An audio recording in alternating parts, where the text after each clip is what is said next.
everyone. My name is Janvi, fourth year Department of Biotechnology. My preferred pronouns are she, them, and you can refer to me as such.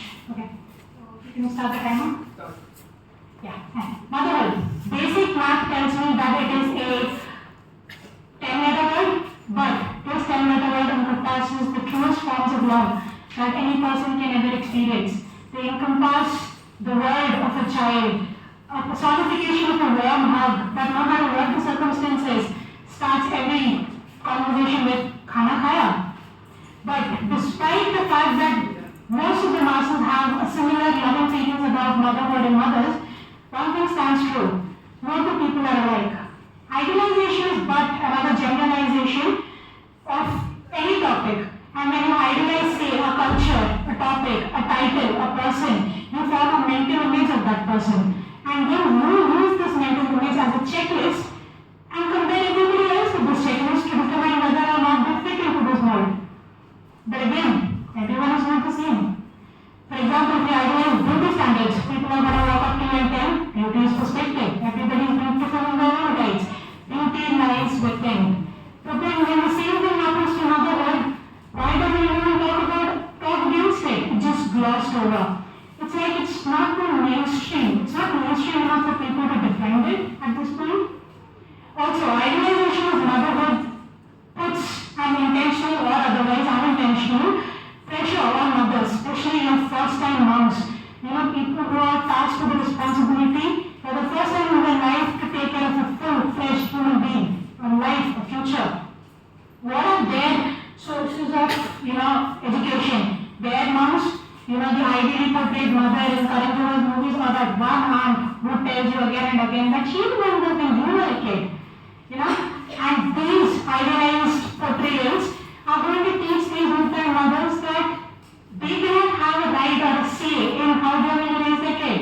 An idealized mother has to raise a kid in a certain way. That way has to be the society approved way. Can we talk about the double standards? Don't get me started on these double standards. Assume a heteronormative couple. The mother sacrifices everything, her goals, her ambitions, her collective future for the sake of the child. Well, no hate to anybody who does that. Kudos to all mothers who can do that. But what's the bad thing? It is expected out of mothers. If you're a mother and you give birth to a child, you are expected to sacrifice everything, even your own personality, your own sense of self. But on the other hand, a father is supposed to be like the breadwinner, the achieving, the ambitious part of this parent duo. Okay, so does this mean that this is like a sign of patriarchy that is still dominant in our society? A patriarchy that believes that women should be house, people who take care of the house, who take care of the children, they should be submissive, they should be good. The parents are supposed to be idols, the parents are supposed to be, somebody the children can look up to. But again, that is not concrete. Just because you are taking care of a child does not mean the child has to look up to you all the time. But when you idolize motherhood, that means you are restricting the amount of mistakes that a mother can make. You are restricting the chances that she is willing to take. Just because the societal norm is not accepting anything that is out of the norm. And okay, a British biologist, a feminist and a writer had once said, motherhood, idealized motherhood is where you instinctively crave for that maternal feeling. What if you're a woman who doesn't? What if you are career focused, or just simply put, you're not interested in having children? People judge you. My fellow female audience members, I don't know if you have ever had a situation in your life where you put forward such expressions where I don't have kids, and somebody has come and told you, you're a woman, you are going to want kids at some point of your life. It is natural. Idealistic ideas are like patterns that are passed on from generation to generation, and time is not giving enough for me to go on a tangent where I can tell you how your old timely traditions do not translate well into the modern scenarios. Okay. So, in the end, we need to remember that we need mothers, we need moms who are not mass-produced, who do not have the same way of thinking. Everybody who do not have the same parental style. All these mothers can have different parenting styles that are ideal to their own child. And idealize motherhood. You are restricting the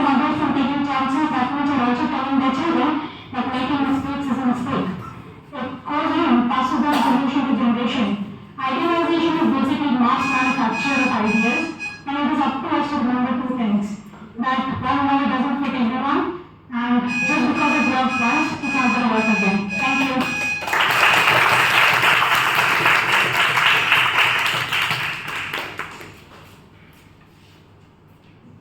Thank you, Janvi, for your fine speech. Now I would like to call Rishav Singh for speaking against the motion.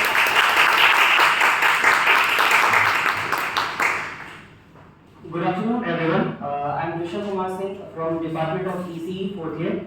I'll be speaking against the motion and I'll be structuring my speech in few points. So, it is a classic poem by William Ross, rightly said, "What rules the world," in which he stated, the hand that rules the cradle is the hand that rules the world. This literally indicates how a mother's role is very important in shaping the life, dream, and all the activities that a child do in the course of his lifetime. God has rewarded females with this opportunity, and we should celebrate it, and we should celebrate the concept of motherhood. A Jewish proverb rightly said, "A mother feels what his child is feeling even without speaking." God has given mother the power of intuition which she uses and help in the nurturing of his child. I remember while coming from home, my flight was at 8 and my mother woke up at 4 and made the food so that I, at least at the last time, I eat the homemade food. So this was her dedication, unconditional love and sacrifice.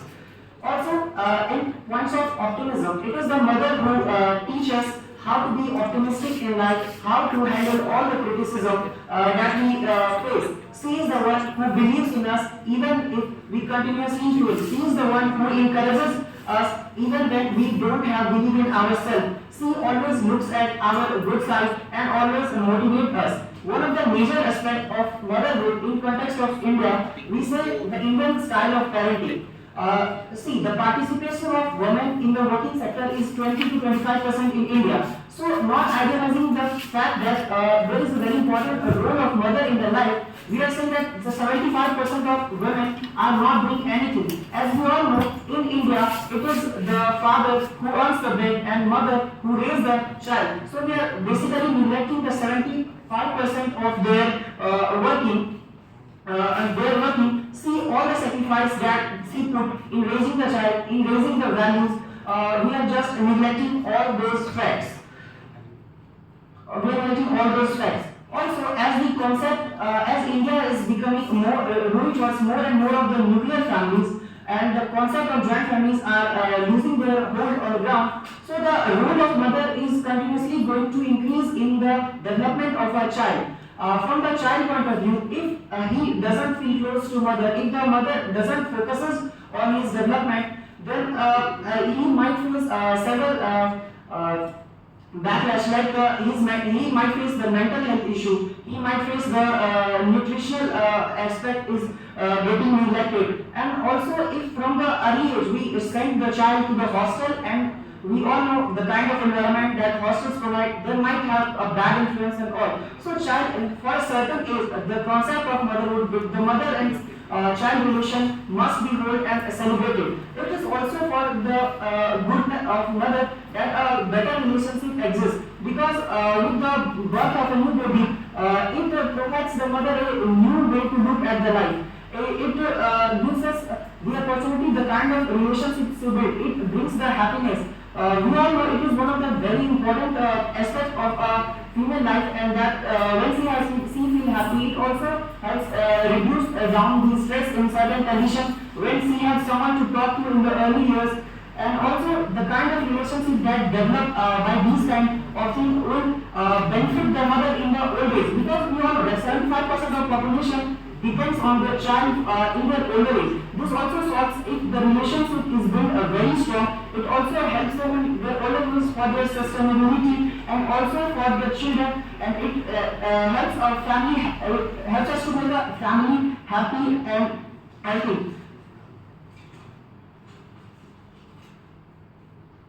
Also, instead of the saying that we should idolize the concept of motherhood, we can come up with the solutions. Like we can come up with solutions like we can make an environment where a lady, when she has children, she should be provided the environment where she can work effectively with less stress. She should be granted maternal leave and different types of works. Just break from 4 to 5 years is going to affect both of them in the quality of their life, happiness and everything. Also, we have a very shining example of Rani Lakshmibai. How when it comes for duty, she stood for the duty. It doesn't mean that a woman could focus on their career if they are made. We have a very case of Marie Curie, who invented radium in 1910. And she was a mother. She has a 13-year child, and she continuously, even after this, she continued the discovery. Thank you. That's all.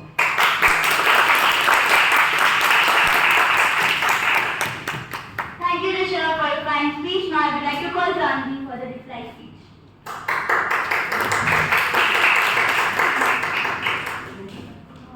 I would like to congratulate my fellow debater. Great speech. Okay, so a few pointers that I could gather from your portrayal of the situation is, one, you said that women are given as reward of being able to bear this child. But in my opinion, idealization turns this reward into something of a burden. At this point in this stage of society, it has become a burden on women because questions of खुशखबरी कब दोगे is very common after marriages, right? Like everybody's heard it. It's like a running joke in movies. And running joke in movies does not come because of the writer being extremely imaginative. It's mostly real scenarios. Second, you're idealizing a mother's role. A mother has to take care of her child. A mother has to provide a nice environment for the child to grow up. A mother has to do this. A mother has to do that. Are you not undermining the role of a father in a child's life? Like a father also can provide all of these situations. It doesn't even have to be a mother. You're idealizing mother. That means you are telling the world blatantly that it is the mother's role to provide the child with a good environment to grow in. It is the mother's role to nourish the child, to nurture the child, to make sure that they grow up well. Okay? And no, it's not just the mother's child. Two parents will involved in making the child, it should be both their responsibilities. Second, third, nutritional aspect, mental health, mothers. What do you say for children with single fathers as a parent, single parent father? Are you trying to say that children who are like single parent fathers do not grow up to have good mental health, do not have nutritionally supported enough? Is that what you're trying to say? And you can say that just because moms are strongly attached, once your mom is strongly attached to a kid, it helps her in her old age. There is no saying, there's nothing written in concrete saying just because you are really attached to your child is not going to grow up to be a fill in the blank and put you not be like a old age or anything. So yeah, I would like to.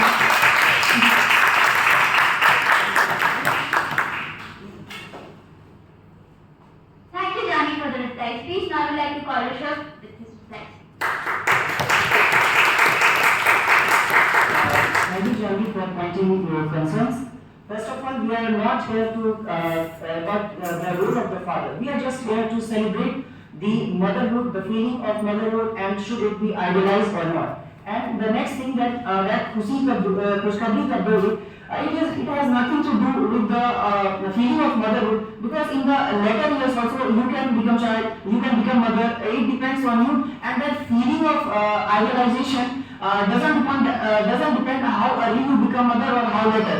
It is the feeling that generates between the child and the mother even before the child comes to this world. They have to nurture them for the 9 months, and all the feelings get developed. And regarding their economical condition in the older age, it is also not only about economics.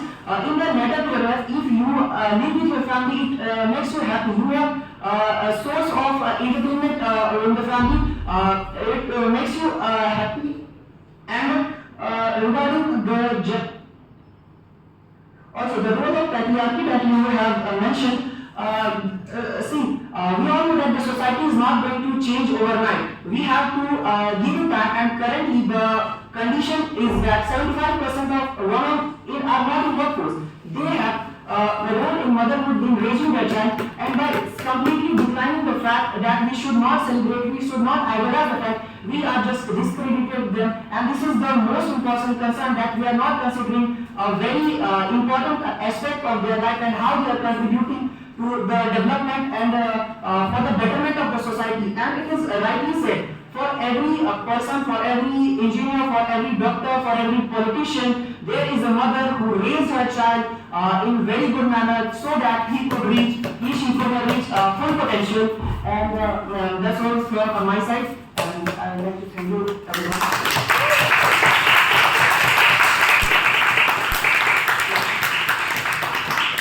With this, we finish the first round. Now, I'd like to call Manmohan for speaking for the motion. Sorry.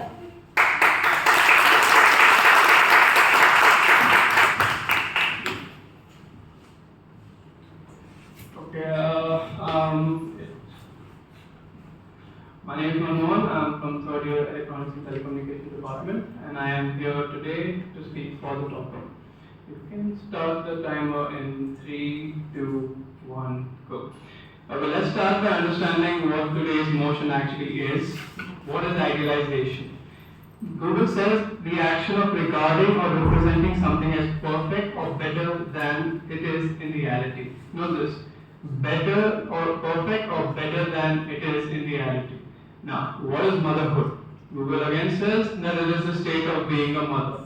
So, in total, today's motion is that the House regrets the fact that the state of being a mother is shown as perfect or better than in reality. So, many women, regardless of how accomplished they are in other fields of their life, they are taunted, treated well, ostracized by the society if they wish not to bear a child. This is clearly a result of the idealization by the society of motherhood.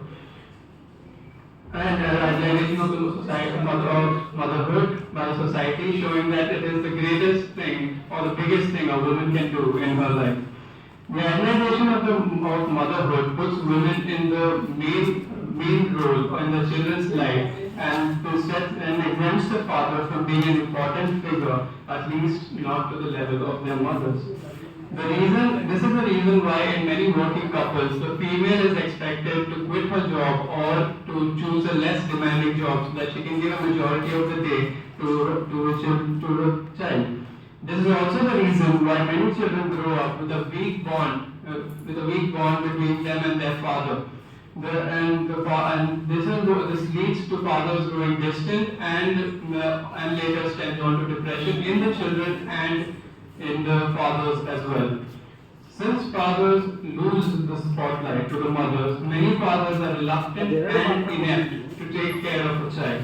I'm sure many of us have seen movies or videos showing a male character trying to handle a child, and not only is trying, he's struggling to handle a child and he's still failing miserably.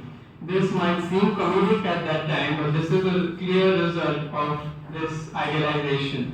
Like cooking, rearing a child is not a job reserved for the women or the mothers, but rather it's a life skill that everyone should build or learn. Idealization of motherhood does not only affect the the family's income, mothers and fathers' mental health, but it also affects the progress that could have been achieved in the field in which she was working. All the progress that could have been done by her devotion to the field is lost to a child. In a larger view, it is a loss to all mankind because we decided that being a mother is the best thing a woman can do in her life, or it is the greatest, most noble thing she can do. My friend Rishav here said that the hand that rules the cradle rules the world. Why can't that hand rule the world for itself? Why should it rule the cradle? Now, this is also clear. The idealization of motherhood affects the society in such a way, and it is clearly evident that we bring guns and bats and balls and sticks for our boys and kitchen sets and dolls for our girls, for them to play with it. Devaluation or reducing the idealization of motherhood would create a better society with a couple where each partner, I will say a true couple, where each partner contributes equally, and rather than only the mother contributing, because the society deems it as ideal. And Rishav also said that change does not happen overnight, but it has to start somewhere and it has to escalate greatly for that change to happen. I would like to conclude my speech by saying that nothing good comes out of idealizing motherhood, and which is why I am glad that this house regrets idealization of motherhood. Thank you.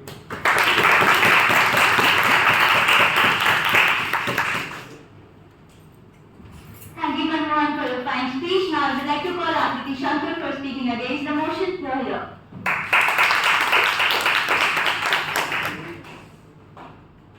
Okay, am I audible to everyone?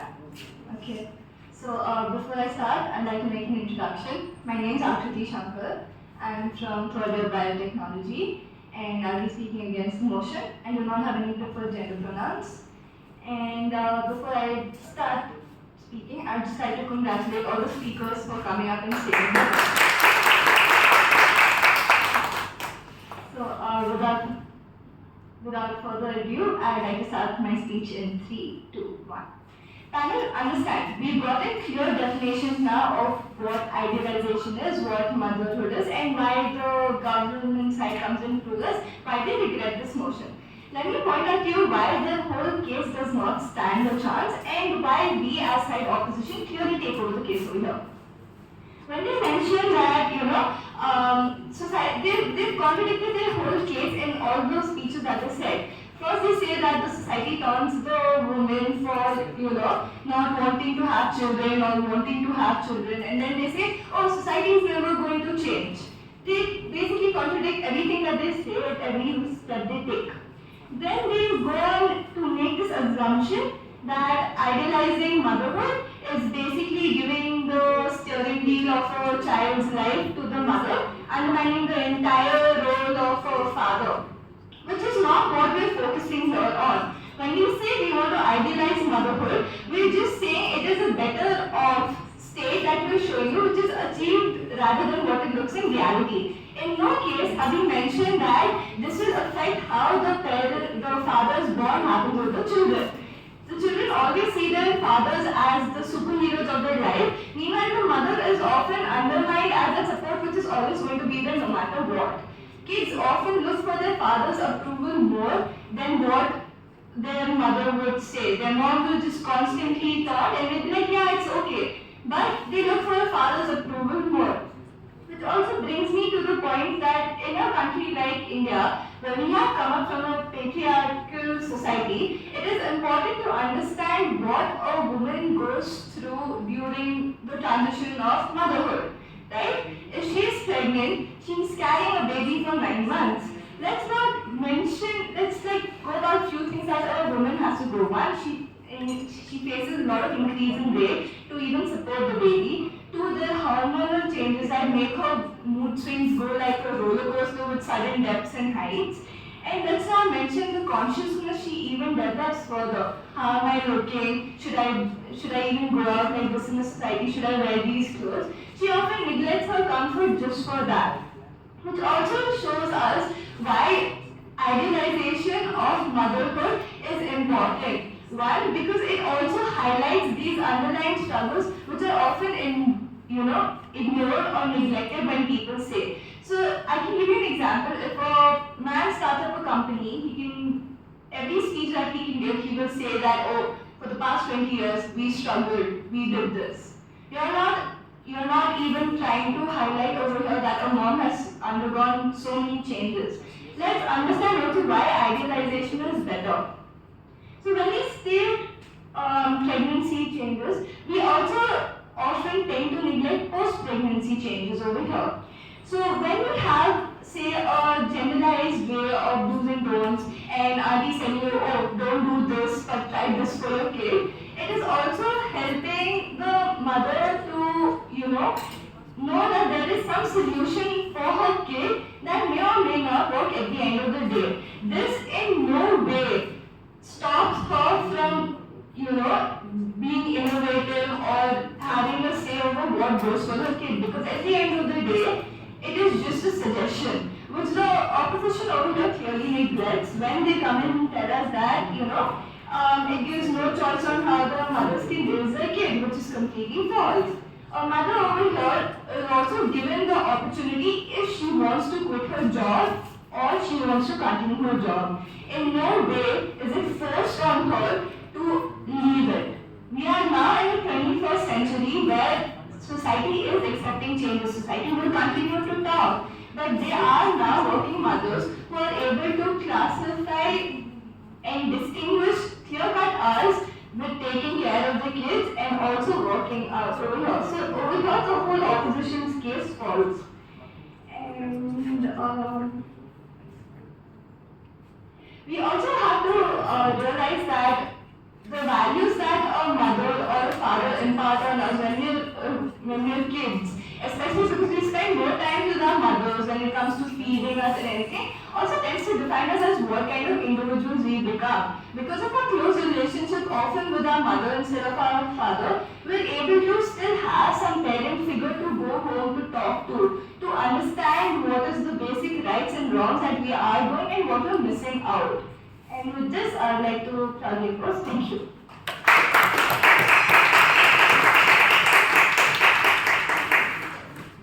Thank you, Akriti, for your fine speech. I would like to call Manmohan with the reply speech here.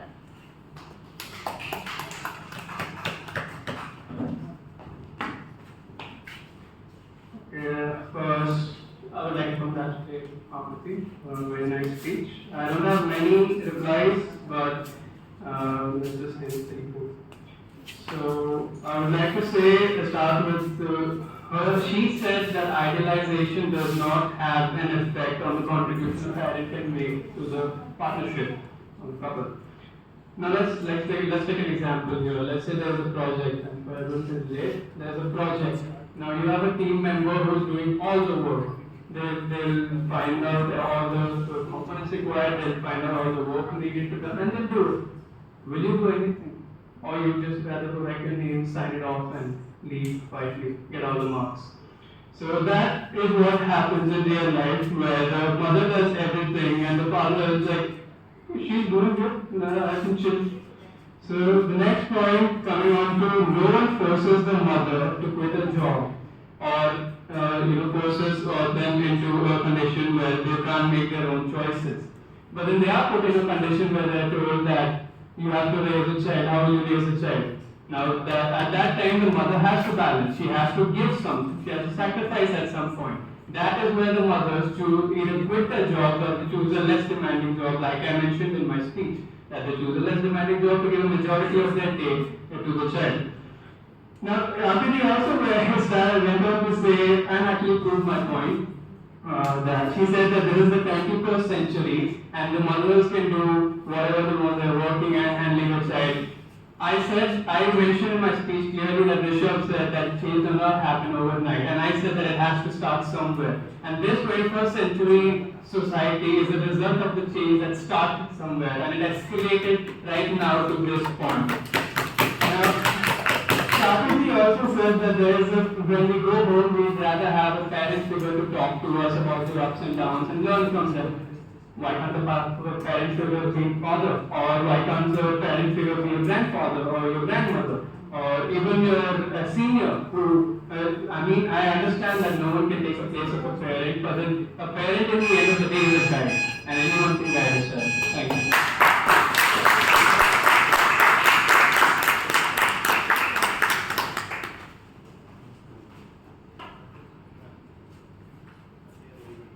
Thank you, Manmohan, for your reply speech. Now I would like to call Akriti Shankar for her reply.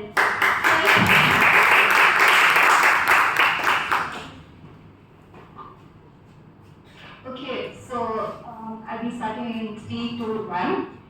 The reply speech just, again, like I can say, is not supporting them. When you say a parent figure, when I mentioned a parent figure to go home and talk to, never once have I mentioned that it has to be your mom, correct? I said just because we have a closer relationship to her when we're brought up, the often choice is made to a mother. I have never ever stated that a father can't be it or a grandfather can be it.